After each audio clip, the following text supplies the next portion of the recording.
Ladies and gents, we welcome back to the channel the one and only Carrot Corner affiliate, friend of mine, and forever suffering Twitch streamer, Nick Eastwood. Welcome back, man. Thank you very much, Pete. How you doing? Thanks for having me. I am doing well. You can see that we have the pits of despair, the hellish lava realms here as the background. And this is symbolic of the time you were having when you sent these hands over. I believe these come from, is it like one of the worst downswings that you've ever had? Is that fair? It definitely is the worst downswing I've ever had. There's $1,000 downswing at like 50 and 100 and a bit of 25. So the pits of hell definitely apt in the background.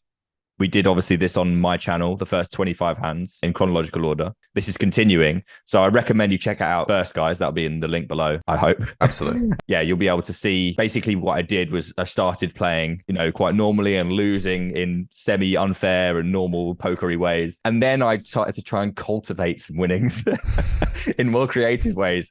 There's one particular hand in this sample, Pete, which I think you're going to enjoy. Just wait for you to find out which one that is. But definitely start getting a bit creative, unnecessarily so. So it's good to have you here to look at these, definitely. That's funny. I was doing a lesson with a student this morning, and he was just basically saying how he went from 2-tabling to 4-tabling because he was running bad. It's like, yeah, let's double the amount of tables we're playing and play like an absolute moron because we're trying to cultivate winning. I love it. It's amazing the things humans do in the throes of a downswing, isn't it? Yeah. So we'll get going. I'll try not to meander around for too long on theoretical points. If you do want those guys, the Carrot Poker School at Carrot Corner is the place to get all of your theory. You can now get that and the new Grade E course as part of one big bundle. It's called the Full Scholarship. Check it out. All our videos are now on site, so you can watch them at carrotcorner.com.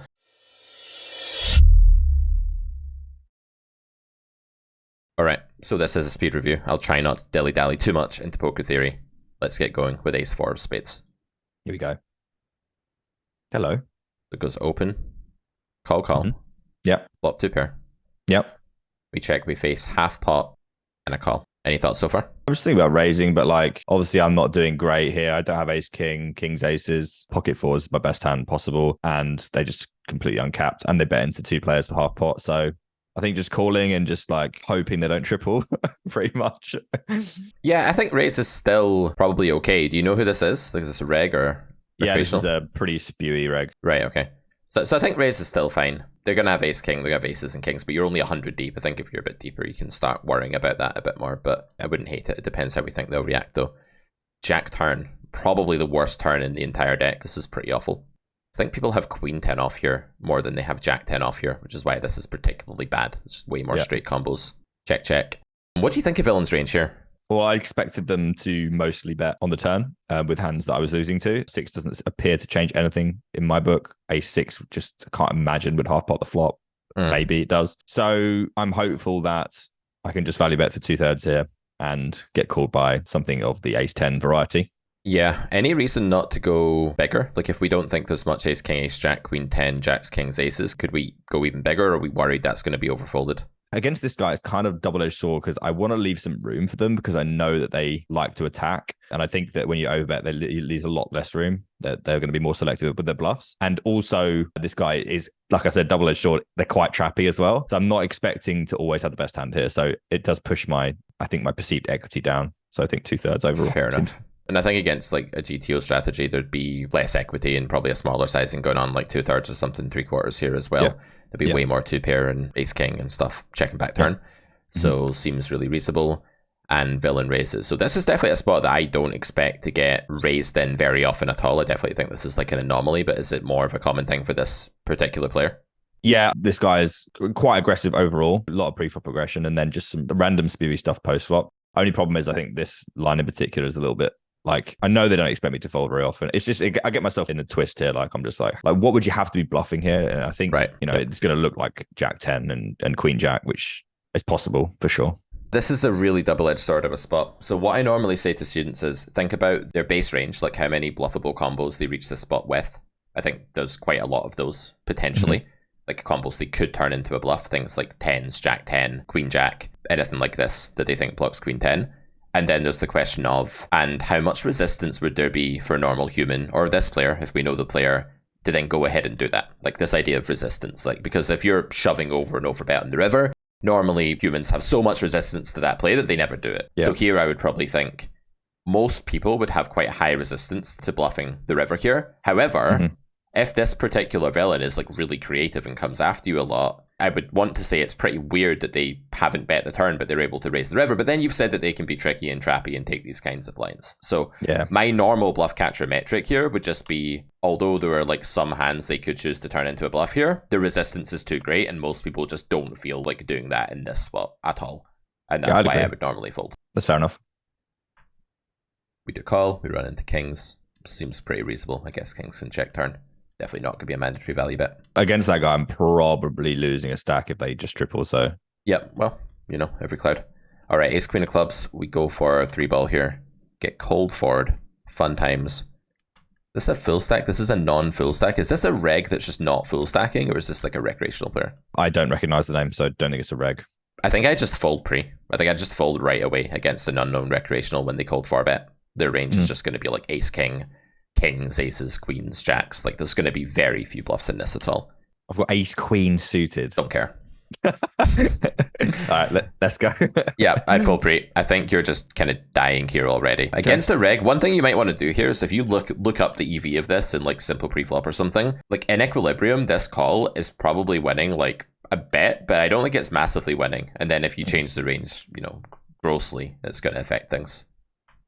Okay, but we have called, we have flopped, top pair, turn. I think you could go for some really small bets or checks. I don't really care which one we do. We go for the really small bet. Seems good.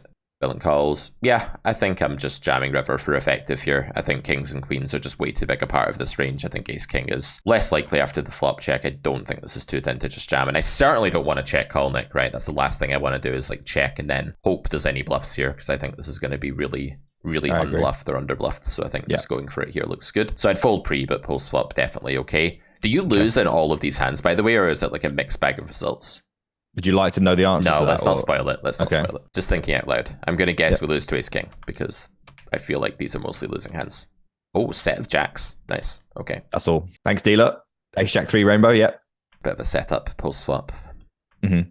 We call a 3-bet with jacks. 7-8-7. We did a trial run of this video, Nick, at which point I said this is probably a plane. Said the 7-8-7 and everyone laughed and it was wonderful. Everybody. And then we cut it because we messed up after that. So we've already talked about this hand, so I'm going to go through it pretty quickly. I recommended like slightly smaller here, but I said this probably isn't a big mistake. We talked about the idea that your sizing is based on how nutty your hands are, that you're value betting and your investment ceiling and stuff like that. And usually because they have overpairs and you don't, you go smaller. The 5 turn, we agreed that you could probably bet here, but it was it was fine to bet here, like half pot or something. You can also check. We checked. Deuce of spades river. We decided that villain was capped enough here in real life that this is a clear value bet, and we went for the sizing, which I think is definitely good. We got called by a fairly nittily played king, which I think should just be betting river probably in this spot. Depends on what's going on, but usually these hands will bet river in GTO here, these overpairs. Yeah. So not much to say about that. I think this one's fine. Yeah, agreed. Okay, ace jack offsuit. Go for the cold call in this spot. Yeah, Mr. Andre Koz. Shout out to him. Who is Andre Koz? He's on the Ace Stream team. He is an absolute blaster and never folds. Awesome. So an arsehole to play against, basically. Yeah, absolutely. Yeah. I know some people like that. So we go for larger bets here. So again, here I'd probably just build smaller because this player's range is just like overpair heavy and yours isn't. Maybe you have bigger bets though because you have the sets as a more concentrated part at the stack depth. I just decided that I wasn't going to reopen very often against Andre because he's going to check raise a lot. So I just decided to bet like strong jack plus, go from there. Okay, makes some sense. Okay, so we get check raised and we are going to call the check raise. I would imagine it's the only reasonable play. I would add that I'm usually extremely upset against a natural, like general pool population to get check raised in that board at this deep, and I'm absolutely thrilled to get check raised by Andre Koz. Okay. So we think he's over bluffing flop. 100%. Okay. Yeah, I think we're still a bit too deep to be able to jam in position here. We definitely just want to call. That would be a polarization mistake.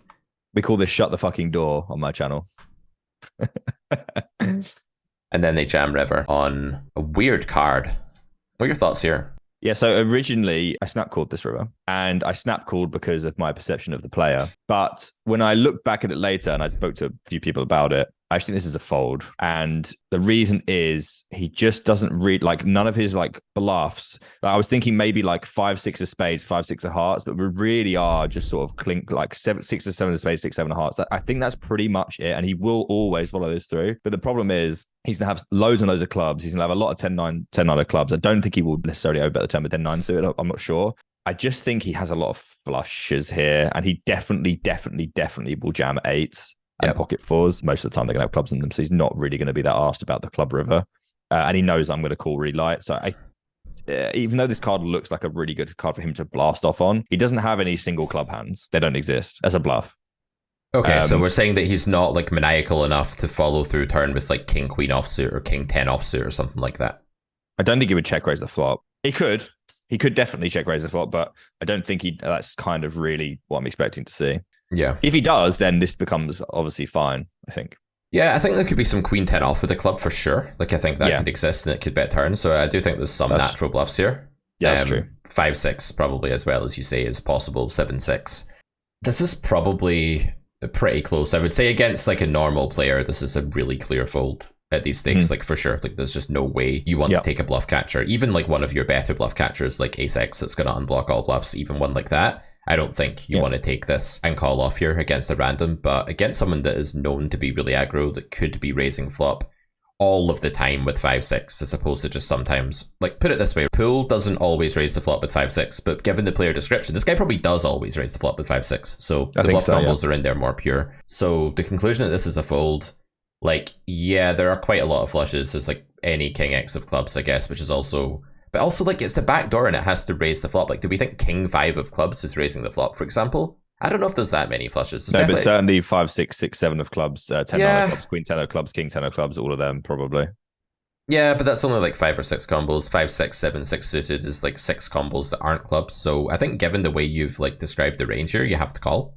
Like, if you think he's definitely following through river with hands like 6, 7, 5, 6, and things like that, and maybe some 10, 9, then there's enough of those combos and few enough flushes and sets that I think you have to call here. But I do agree it's the fold against like anybody that doesn't have this mentality, this blaster mentality. I don't mind this at all. Yeah, I don't think it's too bad in practice against this guy, but no, probably not. Shock, flush. This guy also runs the best of anyone. I don't know if you want to factor that in. He runs the best of anyone I've ever seen in my life. So yeah, this is standard. It's like the more of an annoying like pain in the ass you are to play against, the more you're rewarded by the poker gods. Those players just constantly have it. It's so infuriating. It's absolutely mind blowing the tilt levels I reach against that player. Yep. Okay, 3-bet 10s here. Called by hijack. How do we lose this one, Nick? How on earth do we get into? We don't necessarily lose, Pete. I don't know. I feel like we're gonna lose. I feel like we lose every hand. I feel like you've lost every hand you've ever played in poker. That's the narrative I'm selling. Seems to be working. I feel like you don't deserve to play the game, to be honest. I understand. That's one of our catchphrases here, in case you didn't know that. I did know. I watched enough. All right. So we bet flop small. They call jack turn. I see how we lose now. It's all clear. We go for pot. Oh, God. This is just such a disgusting, depressing, awful, woeful spot.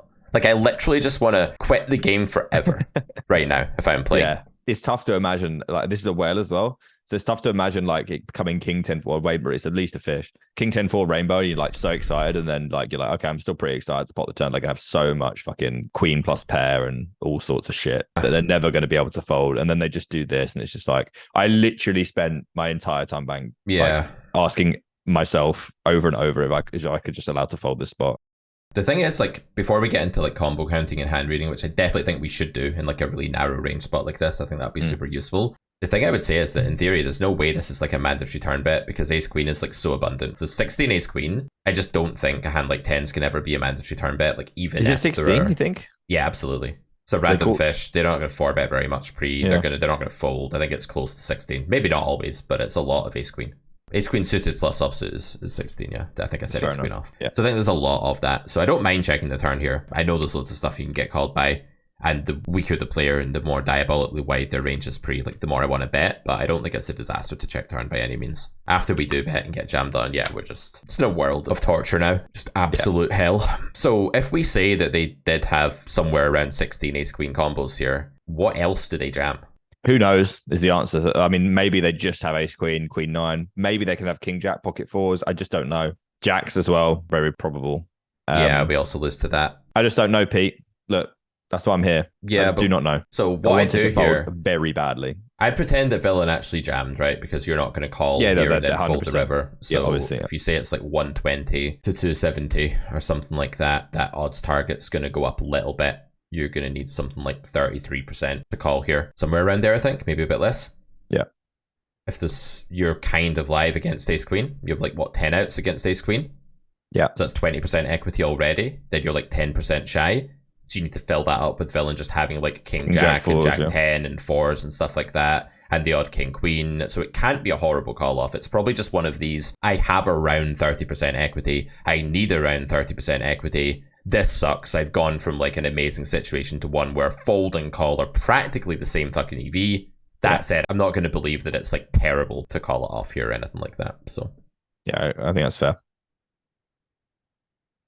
Yep, surprise, surprise. The old ace queen off. Awful spot. Tens, we get 3-bet, we flat in position. 9, 4, 6. Big bet. Jam. Do you want to... Yeah, I wasn't sure at all about this spot. In these positions, I feel like my hand's like super strong. This guy is a very aggressive 3-better.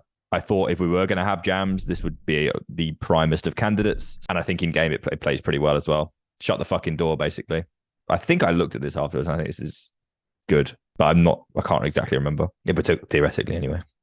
Yeah, against big bet, there's probably going to be some jam. I guess tens is okay, like in late position like this. If the positions were earlier, it probably wouldn't be. I haven't actually looked at this, like jamming in position in this spot, but I can't imagine it's awful or anything. That was my thought. Like I was like, I think, and then I was just like swayed by the fact that in practice, I think it's doing really well. So I just went for it. What makes you think it's doing better than in theory? I think I'm denying a lot of equity here. I think he's going to like really hate life with a lot of his range that decided to 2/3 spot. I think they're overdoing it as well based on what I know about them. And then, yeah, I just get to deny chunks of equity. And if they do call off with hearts, that's whatever as well. You know, I just think that my hand is just to go with at this point. And I really, really don't want to have to fold the turn. I don't know if that's good logic or not, but I'm all in. Yeah, I think the last part's like definitely one of these trying to avoid the unpleasant feelings that could come later, which isn't generally that relevant to EV. I mean, it can be, right? But I don't think that's good logic. No, I think the last part is more just, I hate the feeling of a king coming on the turn and having to deal with that. And a bonus to this line is that it removes the emotional turmoil of that branch, but that doesn't mean that branch is bad just because we don't want to deal with it. So I don't think that's something you should really indulge. I think you should sort of say, I had that thought, and I'm aware that that's like a desire-based like mental game thought that loads of humans have, and I'm not gonna like deny it. I'm gonna accept it. I'm gonna let it be, but I'm also not gonna like defend it and use it as any justification. I think that's fine. I'm also just in that branch comparing not just the enjoyability but the playability of my hand on turn rather than the playability and of my hand right now. And I just think overall it performs better to shove here and against this player. But the thing is, I would pull you up a bit there and I would say GTO knows that you sometimes face unpleasant turn situations, that the turn could be a king or an ace or a queen or a heart, and that you could face a big bet or a check raise. It knows all of that, and it still thinks calling flop is fine. So if you want to say that calling flop is an inferior play to jamming, then you should do what you did originally, which was great, where you said you think they're overdoing it on flop. You think they've got way too much trash and way more of a density of overcards than they should have. And because jam is especially effective against things like king, queen, one heart, that's the kind of hand jam is just amazing against, then it makes sense to jam rather than call because of the difference between the GTO world and the real world. What you don't want to do is cite things that are true in both worlds, you know, as a reason to do something. You want to find the differences. But yeah, I like it given your logic. I love the bit about villain c-betting too wide and this being the punish. I think it's good. Shock. Wow. Punished and then repunished. Yeah. I mean, that's the thing as well. Like, villain does have to call some worse hands. Like, so when we talk about this play, it's not just pure protection. We're not going to jam flop and risk all of that. If we were just denying equity to worse hands, we are meant to get called by ace nine, king nine, eights and stuff like that. Flush draw at some frequency. So absolutely. They didn't even think about this. They just snapped me off. I like it. It's good. So far, I still think you're playing quite well. I've not seen any like massive mistakes here by any means. I think these are just gruesome spots. Is Andre calls again? Yep. Okay, so I love this, by the way, building around the, like, if you are just going to play at the stack depth, 9-6s, queen 9, 9-6 suited, you can just build the behemoth definitely sizing. Yeah. Makes a lot of sense. And Andre's over defending as well versus check raise. So really good turn for your range. I think you'd want to be betting really often for like B75 or pot here or something. In I'll theory, probably 2E here. 2E. I imagine I'd 2E. Yeah. It looks like 2E to me. maybe that's a bit less than 2e, but yeah. No, it will definitely be 2e because Okay. I usually will pot this turn, but if I would just press the 100% button, so this will definitely be 2e. He's a bit shorter than you. I'm with you. Yeah, you're right. Okay, this fucking sucks. Yeah, you're right. I would probably stop value betting now. I think it's way too thin on this card. I just check fold. I was on the fence between 10% and check, and I decided to check. I think 10% might even be too thin on this card. Like it might be the kind of thing where I think people overfold actually against 10% here. Yeah, because they'll have like some ace queen or something and just be like the solver will usually call because hey, it has to call almost everything, right? It's 10%, and then it ends up folding. And then the villain ends up folding because they're like, nah, you're not milking me, or they just jam or something. I think people really resent calling 10% pot here because they know it's never a bluff, ever, right? So I like check fold. I think when you face this, like villain's range is just filtered to such an extent now that you're just completely toast. We get to make that joke. Nick was watching me eat toast for the first like 10 minutes of our call today. Yeah, I think agree. Toast. But like, I always spend a little bit of time against Andre. The good thing about playing against Andre, which I assume that people enjoy so much when playing against me, is I get to see what he had because he's streaming, and it was Queen 7 of spades. Yep. I'd be very shocked if that was a bluff, just because even if you turn every low showdown value hand into a bluff there, it's still hard to bluff enough. It's one of those spots where the fold equity is just meant to be through the roof, in theory.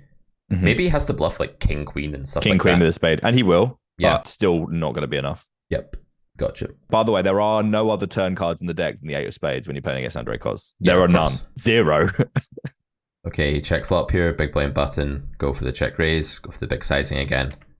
Calls, go for the big bet, and villain jams, and we have a pure pot odds problem.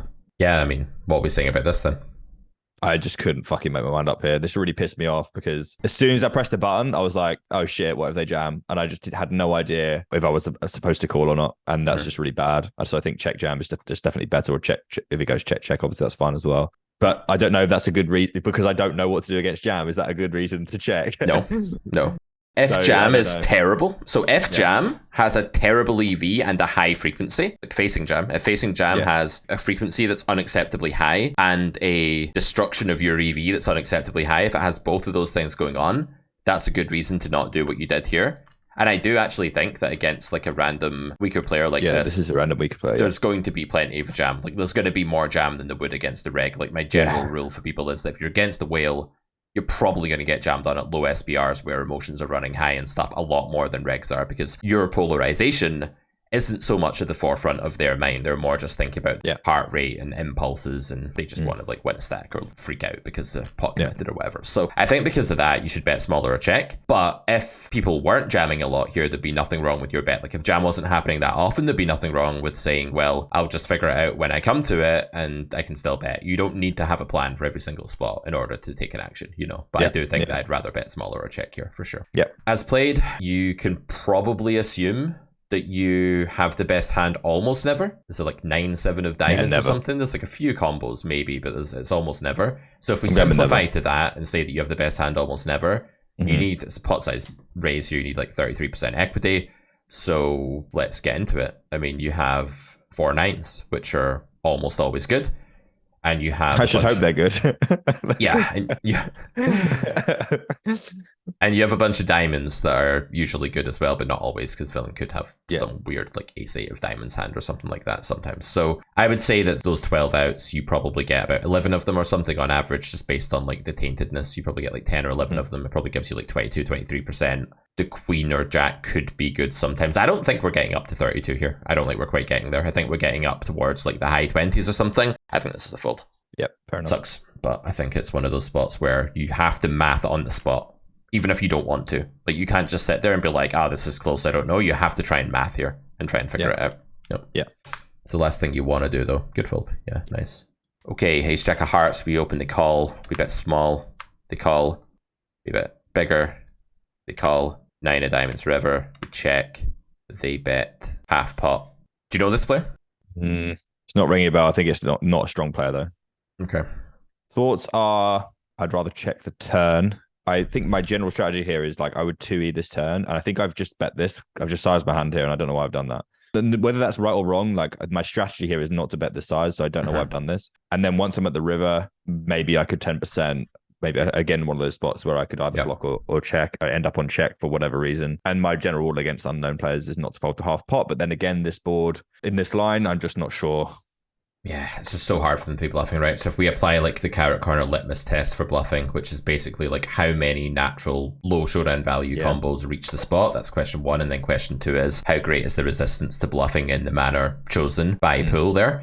I would say that there aren't that many combos that get there, but there's also not much of a resistance to bluffing the ones that do get there. But I would say that like so much stuff is completed that you're really looking at like just king jack and king 10 probably as the bluff combos. Maybe that's enough.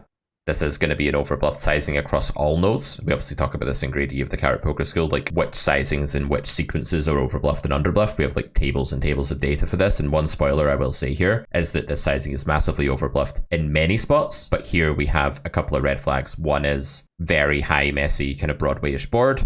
Another is flush completing. Another is straight completing. And another is post filtering, meaning that villain has already called 2 bets. When you add all of that together, it's probably underbluffed actually. You also have to remember that some fish miss mandatory bluffs and check back with king jack here and stuff like this because they don't know how to play cards remotely in any way whatsoever. They can't tie their shoelaces and they have IQs in single digits and they have spaghetti hoops on their t-shirts. You have to remember that too. Spaghetti hoops fold. Love it. All right. I'll flick it in. Yeah, I love mass data because there's so many data points, and once you know what they are, you can compile them all into a hand and be like, oh wow, this is the general layout of the spot, and here's 5 data points. Let me interpret them and see what they do. It's so fascinating. Really fun stuff. Do check out Grade E at Carrot Corner, guys. You can watch all your stuff on site now. You do not have to download any more pesky files that are massive and take forever. Okay. Okay, so we peel 9-7, 4-6-3. We check. Probably doing a lot of lead on a texture like this on turn. We go for pot, okay. Villain calls, we get the ace of hearts in the river. Looks like a mandatory bluff, probably, with this hand. Like, the 9 of clubs is not a huge deal here. The 7 of hearts is a bigger deal than the 9 of clubs. I think you have to bluff this one, theoretically. I would just roll some different sizes here. I think you've got some... Okay, what is your range? So you have, like, some sets and stuff. So you definitely have, like, B75. Yeah, for sure. You probably don't have much block here, right? I can't think of many hands. Maybe, like, ace-x of clubs you can block, actually. You have a little bit of block. You have, like, a bigger amount of B75, then you have some overbet. I think your hand can go into like whatever the hell it wants. Yeah, I think so. This is fine. No worries with that. It's a reg. Whatever. Ace jack off. We call. Villain bets big on flop. We call. They bet big on turn. We call. I think that's river is a 9. It's just crap. But yes, so I think when it's jack 9 deuce ace, I think this is definitely okay because like they have way more like thinner value bets there probably, and we have more jack X. But on this board, yeah, I think they're probably just more uncapped versus capped, right? When the jack comes on the turn and they can just use overbet. Yeah. You probably could build the size as well, but I prefer simplifying to overbet here. I agree if I'm only going to use one sizing. And then, yeah, this is another one where data points really come in, like triple barrel button versus big blind. We showed you the data on that a couple of weeks ago. Don't know if you saw that video, Nick. It's called Mass Data, the cheat code for online poker. Yeah. And in that video, we gave you some data showing that button versus big blind across all textures, the triple barrel is overbluffed. However, again, we have 2 data points. We have 9 pairing and we have flush card. And those aren't good things because 9 pairing causes resistance. Remember the Carrot Corner litmus test. Yeah. How much resistance will there be to bluffing in a certain node? Flush card creates resistance and the 9 pairing creates resistance because it makes them think, oh no, the 9x has got there, especially when the turn size isn't big enough to fold out that much of the 9x. So again, I think you need to take this spot and say, well, is this a fish, by the way, or a reg? It's a fishy reg. It's another one of those splashy weirdo regs that I assume can just have ace king with a heart. I don't see why they wouldn't have that. Yeah, no, I think if you think your hand is a value beater, then you definitely call. But if you had I did roll some bang in here as well. Did you? That's pretty sweet, actually, yeah. Do we just want to, like, pure bang? Like, exploitatively? How do we think they're going to react? This guy, I don't know how they're going to react at any point in time. And I have tried to stop getting people to fold what I assume are good hands against me. I just don't think it works very often. I don't know how true it is, but my thoughts are that it is not good. So I think I just call here. I think calling just wins enough money. I think so. I think Jam, the thing with Jam is that you are asking a pool of people who aren't particularly disciplined or strong and are probably aware that you're a streamer and have spaghetti hoops on them. And have spaghetti hoops on them dried ones too, like ones from like Yeah. 3 days ago. Yeah. Dark, congealed ones that aren't even like fresh anymore. They're probably not going to be wanting to fold flushes here, but if you jam, you are saying you have bolts and nut flushes, and they probably should mix fold with some flushes. And I don't think that's happening enough. And what I've found is that if you're an unknown, like if you're playing on an anonymous site, you get away with this stuff a lot more. But as soon as you're somebody with any kind of profile, you're just known as a reg, or you're known as a streamer, or you're known as a coach or whatever, people just don't like folding big absolute hand strength hands to you in this spot. It's too much of a psychological barrier to overcome. It just helps the people a lot to make them call when they know that they've seen me do it. The amount of times I've done this and just gotten called by just crap. Like, I just think that, it makes people feel a lot better about calling when they know they've seen it before. In my head, it's very difficult to shake that. Absolutely. It's one of those things as well where we get into situations like this and we want to do the GTO purist thing, right? We want to be like, oh man, this is a cool play. I've recognized the blocker pattern. I'm really sophisticated and clever if I take this play, so I want to do it. But in the real world, it might just be a disaster of a play. And in GTO, even if it's a cute little clever fancy thing, it may only be gaining like 1 big blind or 0 big blinds or something like that in theoretical EV. So yeah. All right, ace 5 off. Blind versus blind, we call, they check, we bet small, they call. We bet turn, they call. This looks like another really clear bluff. I mean, you have the 5 of spades, you have unblockers to folding range. For the most part, this is probably one of the combos we want to use. We have a ton of 10x. It's very unclear what we would be bluffing with. It's very hard for us to have like too much naked air. Yeah, I'm just picking some sizing here. So what I do again in these spots is I just say, right, my 10x is going for what? Like B66 or something? Is that what you're doing with a 10? Yeah, B70, yeah. Yeah, with a flush, you're probably doing some overbet. Yeah. And with, you probably don't have any value bets smaller than B70, I wouldn't think. No, definitely not. Not in position. So you just either overbet or B70. Doesn't really matter. Cool. Yep, they're not going to fold straight. If you do overbet, usually, by the way, you could have some huge fucking overbets. Like you could play some like massive ones there as well, I think. Some 2x spot or something. Mm-hmm. All right, guys, we're going to get to pocket 8s in part 2 of this video. We were going to do 25 hands, but you know what? Let's make it a 2-parter. Do check it out. It will be the next video out. So this video is coming out on Wednesday, the 27th. So Friday, the 29th, you'll be able to watch part 2. Check out in 2 days' time. We'll see you then. Little shout out to you, Nick. Where would you like people to go to see your stuff? What should they like and subscribe to? It will be in the description, but my YouTube channel, Nick Eastwood, where you can find the first 25 hands if you haven't watched them already. Lots more stuff that we've done with Pete before, punt or no punt, stuff like that. All the good shit, Pete, and my Twitch stream, Easty22. Thanks. Awesome. See you in part 2, guys. See you then.